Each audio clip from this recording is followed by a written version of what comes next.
안녕하세요. 이 시대를 위한 특별한 진리인 한대 진리를 전하고 있는 에스더입니다. 오늘은 지혜 있는 자는 깨달을 진저라는 책으로 말씀을 나누고자 합니다.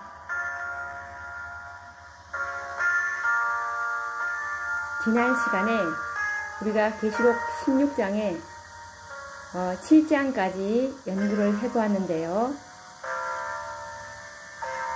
오늘 연구할 주제는 요한계시록 17장입니다.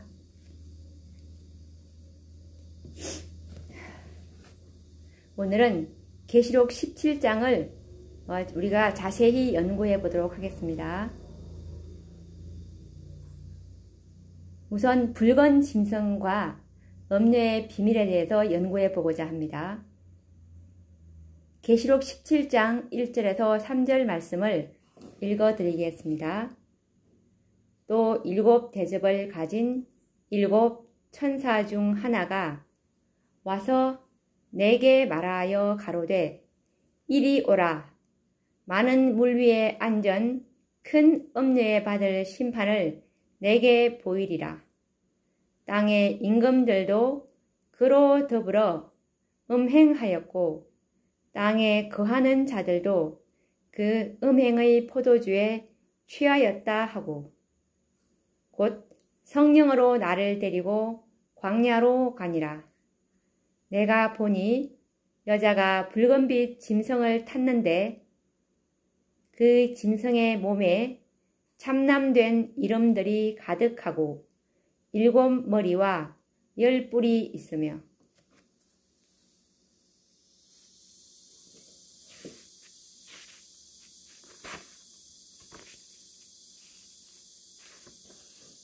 계시록 17장은 7 대접, 즉 7 재앙을 가진 천사 중 하나가 요한에게 음녀의 심판과 붉은 짐승의 정체를 보여주는 장면입니다.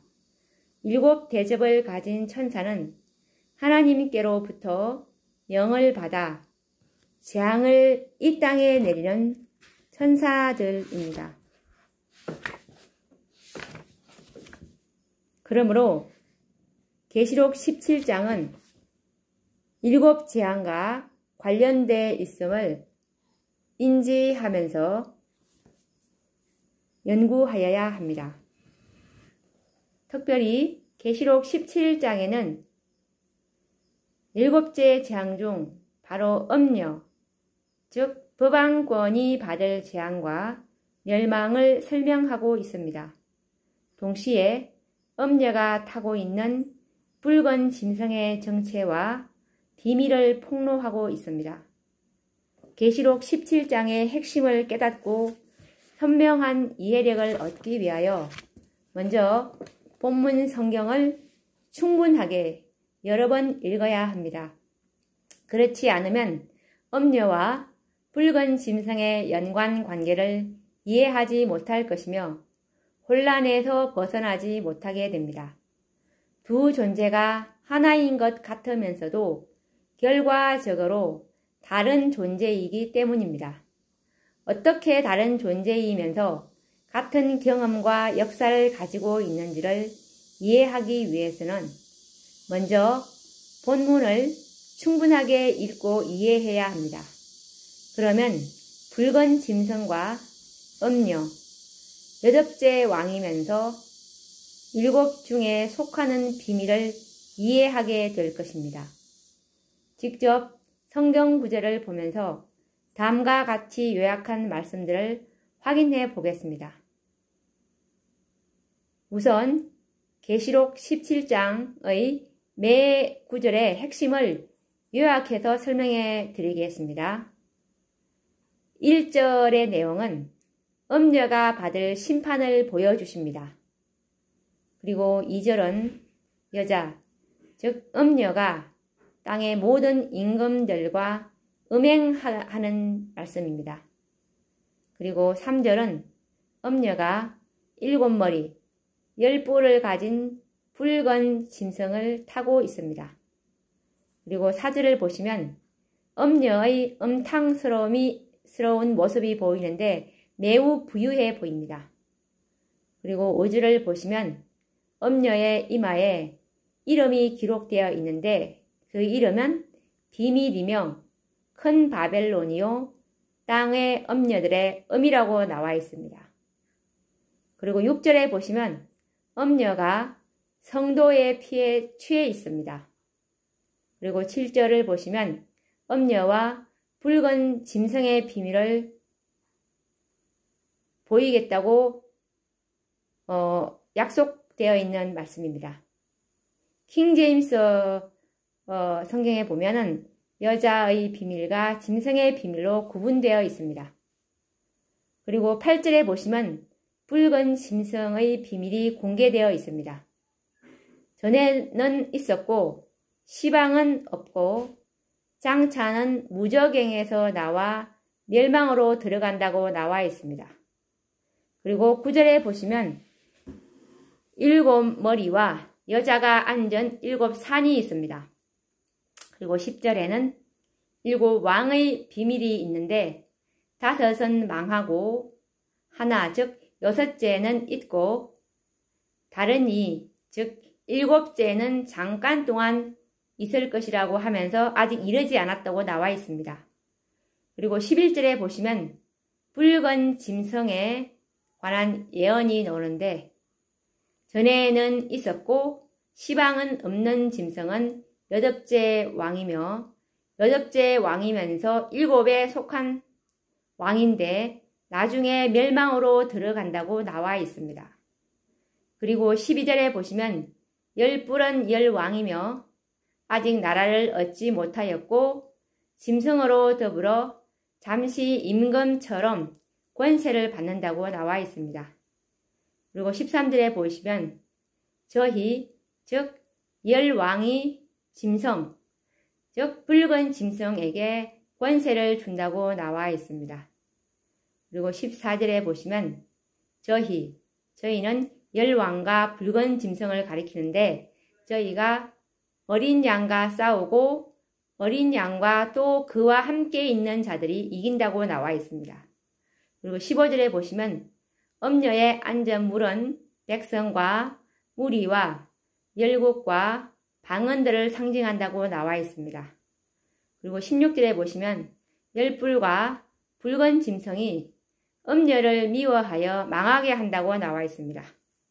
그리고 17절에 보시면 하나님이 저희 즉 10왕을 통해 한 뜻을 이루며 저희 나라를 짐승 즉 붉은 짐승에게 주게 하여 하나님 말씀이 응하기까지 짐승이 권세를 가지도록 한다는 내용입니다.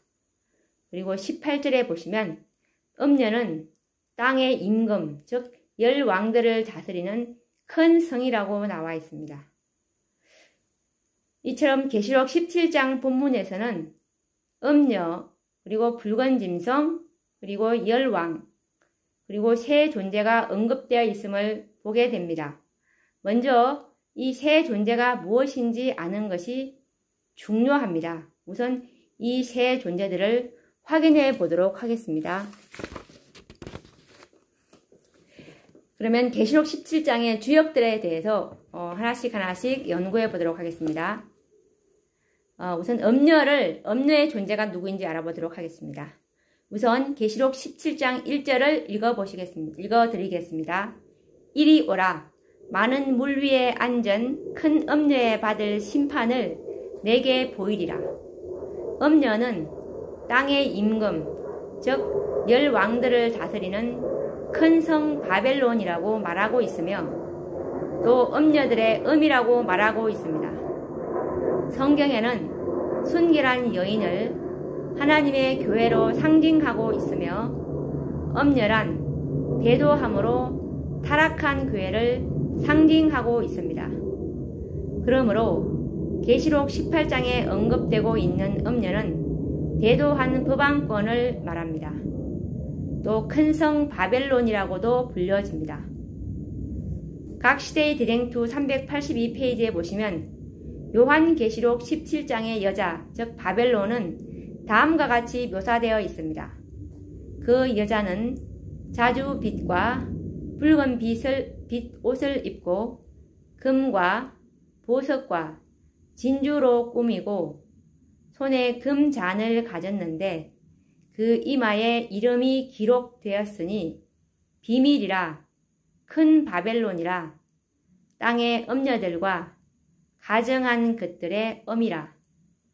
그리스도 교국의 모든 왕들에 대하여 여러 세기 동안 전제적 세력을 휘둘러 온 세력은 로마이다.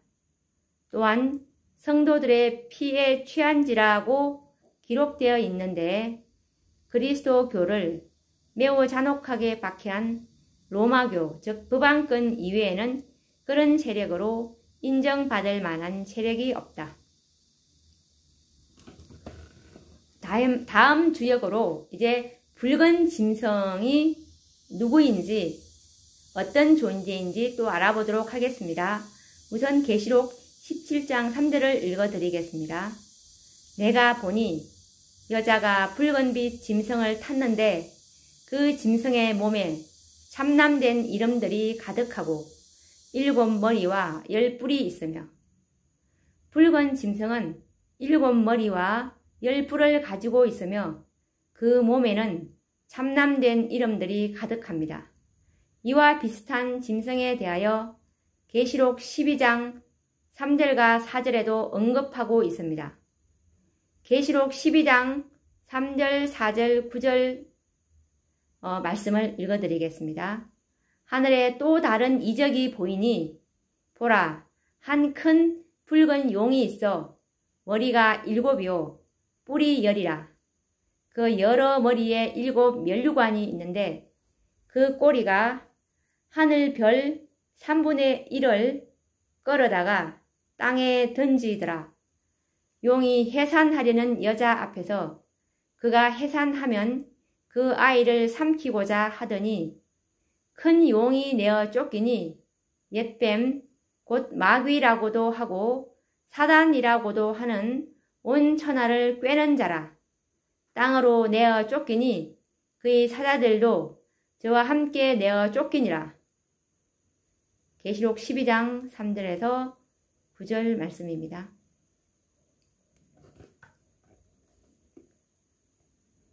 그러면 계시록 12장 3절과 계시록 17장 3절에 놓는 이 붉은 용과 붉은 짐승에 대해서 우리가 비교를 하면서 알아보도록 하겠습니다. 계시록 12장 3절에는 붉은 용이라고 나와 있고 계시록 17장 3절에는 붉은 짐승이라고 나와 있습니다. 그리고 이 12장 3절에 놓는 붉은 용도 머리가 7이고 계시록 17장 3절에 놓는 붉은 짐승도 머리가 7입니다. 그리고 계시록 12장 3절에 놓는 붉은 용이 10뿔이고 계시록 17장 3절에 나오는 붉은 짐승도 뿔이 10개라고 나와 있습니다. 그리고 계시록 12장 3절에 계시록 12장 9절에 보시면 이 존재가 사단이라고 나와 있는데 계시록 17장 3절의 붉은 짐승에 대해서는 정확하게 나와 있는 것이 없습니다. 그럼 이것을 우리가 연구를 해봐야 되겠죠? 그러면 이제 계시록 17장 3절에 나오는 붉은 짐승은 계시록 12장 3절에 나오는 붉은 용이 동일한 존재임을 직감적으로 우리가 알 수가 있습니다. 그러므로 계시록 17장에 나오는 붉은 짐승은 분명 사단을 지칭하고 있다는 것을 우리가 짐작할 수 있습니다. 계시록 12장의 붉은 용의 7 머리에는 면류관이 있고 계시록 17장에 나오는 붉은 짐승의 7 머리에는 면류관이 없는 것이 다를 뿐입니다.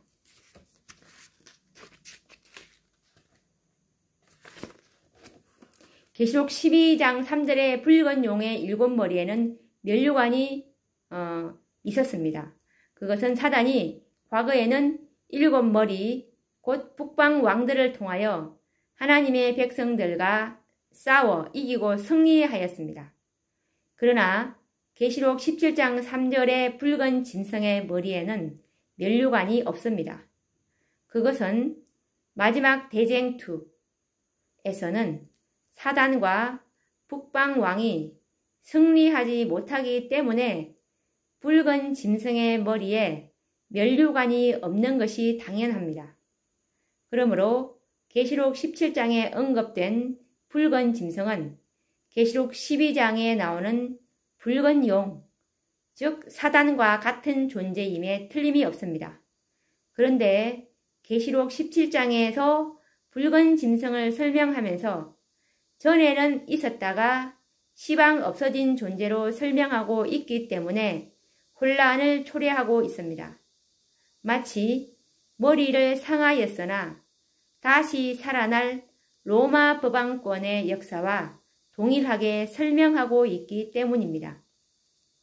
뿐만 아니라 이는 여덟째 왕이니 일곱 중에 속한 자라 라고 11절에서 설명하고 있기에 많은 성경 학도들은 더욱 혼란스러워하고 있습니다. 왜냐하면 붉은 짐승이 여덟째 왕이라고 하였기에 로마 법왕권의 역사와 같으면서도 또 법왕권의 역사와는 분명 다르기 때문입니다. 칼에 상하였다가 다시 회복하는 법왕권이 일곱째 왕이 되는 것은 거의 모두가 이해하고 알고 있으나 여덟째 왕이 될 것이라는 기록은 성경에서 근거를 찾지 못하고 있습니다. 그러므로 계시록 17장에 나오는 음녀와 붉은 짐승을 모두 로마 법왕권으로 해석을 하는가 하면 어떤 이들은 다르게 설명하는 자들도 있습니다. 분명한 것은 음녀와 붉은 짐승은 다른 존재이며 서로 다른 속성과 비밀을 가지고 있다는 사실입니다. 음녀가 붉은 짐승을 타고 있다는 것은 분명 다른 개체라는 사실을 증거합니다. 내가 보니 여자가 붉은빛 짐승을 탔는데 계시록 17장 3절에 나오죠. 이 두 존재를 같은 존재라고 말하면 안 됩니다. 음녀는 바벨론이요 법왕권을 가리키고 있음이 확실하며 붉은빛 짐승은 사단을 상징하고 있음이 확실합니다. 계시록 17장에서는 법왕권과 사단의 관계를 설명하기 위하여 음녀가 붉은 짐승을 타고 있는 모습으로 계시하신 것입니다. 마치 그리스도는 신랑이요 그의 교회는 순결한 여인으로 표상한 것과 대비를 이룹니다. 단지 붉은 짐승, 사단을 이전에는 있었으나 시방은 없고 장차 나온다고 기록되어 있으므로 마치 음녀와 즉 법왕권과 같은 역사를 가지고 있기에 혼돈을 가져오는 것뿐입니다. 왜 두 존재가 일치한 역사를 가지고 있는지를 깨닫게 된다면 문제는 해결될 것입니다. 그 이유와 비밀은 이제 조금 후에 설명하도록 하겠습니다. 그럼 다음에 이제 열불과 열국에 대해서 알아보도록 하겠습니다. 이 열불과 열국은 어떤 존재인지 누구인지 알아보도록 하겠습니다. 우선 성경절 계시록 17장 12절 말씀을 읽어드리겠습니다. 내가 보던 열불은 열왕이니 아직 나라를 얻지 못하였으나 다만 짐승으로 더불어 임금처럼 권세를 일시 동안 받으리라.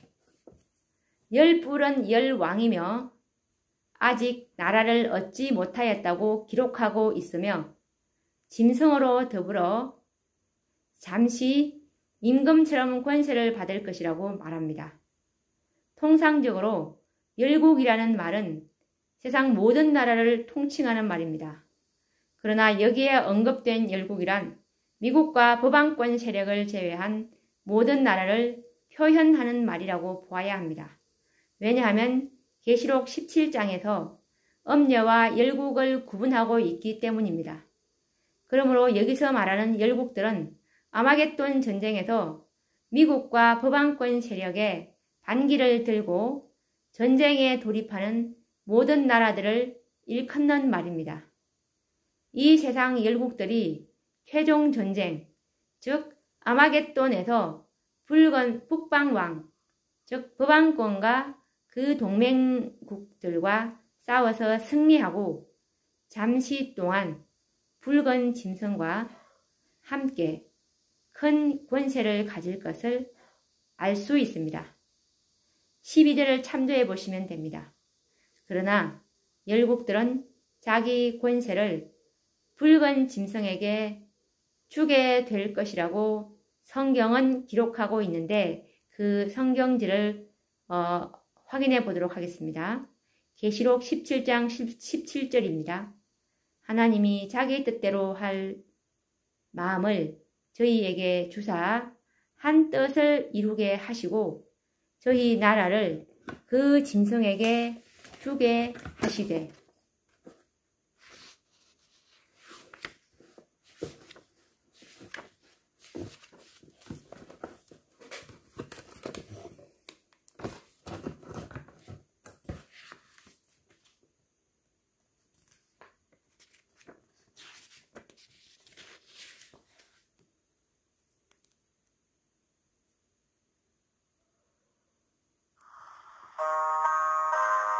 오늘 우리가 요한계시록 17장에 대해서 연구해 보았는데요. 계시록 17장의 개요와 그리고 음녀와 붉은 짐승과 열뿔이 누구인지에 대해서 오늘 잠깐 알아보았습니다. 다음 시간에 붉은 짐승의 7머리, 붉은 짐승의 비밀, 붉은 짐승의 특징에 대해서 좀 더 자세히 연구해 보도록 하겠습니다. 다음 시간에 뵙겠습니다. 감사합니다.